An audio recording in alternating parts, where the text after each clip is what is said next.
I wanted a kilt, but didn't want to spend a lot of money, and I wanted pockets, so I made my own. First, we rip it to length, and this is super satisfying to actually cut it and rip it by hand. It's cool. Then comes the pleats, which is one of the most important things, and it takes forever to do. Finding the pattern took probably longer than actually making it, like putting it together, which is crazy.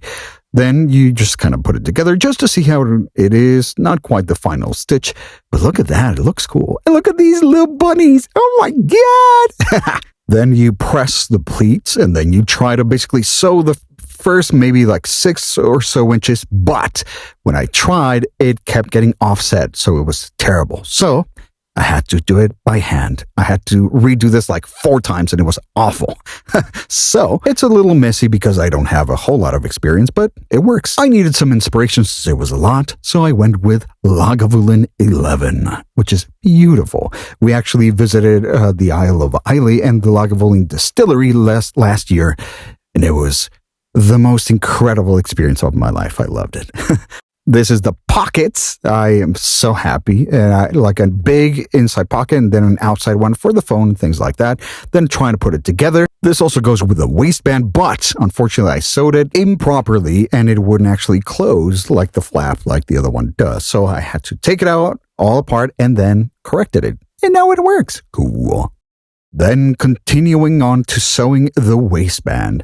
Now the final touches is the little buckle.